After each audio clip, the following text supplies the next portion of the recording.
السلام علیکم ناظرین، آج ایک ایسی معاشرے کی یتیم بیٹی میرے ساتھ موجود ہے جس کے اس دنیا میں کوئی سہارا نہیں ہے اور وہ در بدر دھکے کھا رہی ہے، اور بڑی امید لے کے وہ ہمارے پاس آئی تاکہ ہم ان کی آواز کو آپ لوگوں تک پہنچائیں اور کوئی نیک انسان ان سے نکاح کر سکے۔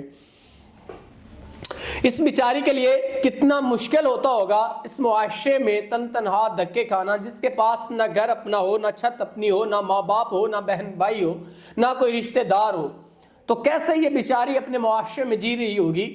اس کو کسی نے بتایا، یہ ہمارے پاس آئیں، ہم نے ان کو کہا کہ ہم آپ کی آواز پہنچاتے ہیں اور کوئی نیک انسان آپ کو اپنی عزت بھی بنائے گا اور آپ کی تمام تر ضروریات کو بھی پورا کرے گا۔ تو آئیے اس بہن کی طرف چلتے ہیں اور ان سے جانتے ہیں ان کے حالات زندگی۔ السلام علیکم۔ وعلیکم السلام۔ اچھا بہن، مجھے بتائیں، یہ زندگی کے جو مسئلے مسائل ہیں آپ کو کس حد تک پریشان کر چکے ہیں، بتائیے گا ہمارے ناظرین کو۔ میں آپ کو بتا نہیں سکتی کہ میں کس قدر پریشان ہوں اس حالات اپنے سے۔ اکیلی عورت کا اس معاشرے میں رہنا بہت بہت مشکل ہے۔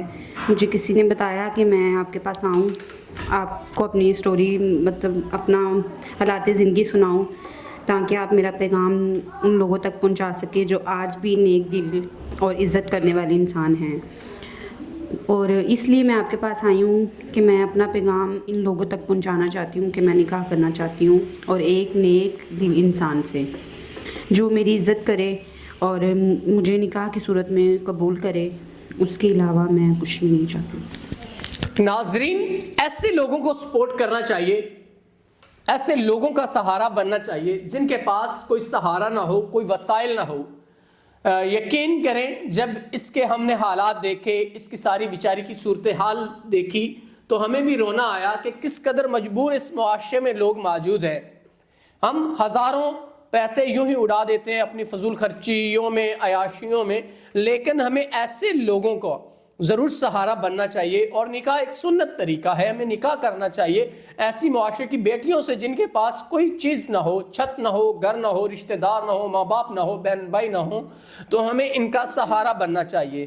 تو اگر کوئی نیک اور صالح انسان ان سے نکاح کر کے ان کے زندگی کو آسان بنا دے گا تو اس کے لیے بڑا اجر عظیم ہوگا۔ تو امید کرتے ہیں کوئی نیک انسان اس بیچاری سے نکاح کر کے ان کی زندگی کو آسان بنائے گا۔ تو اسی کے ساتھ اپنے میزبان نواب احمد کو دیں اجازت۔ خدا حافظ۔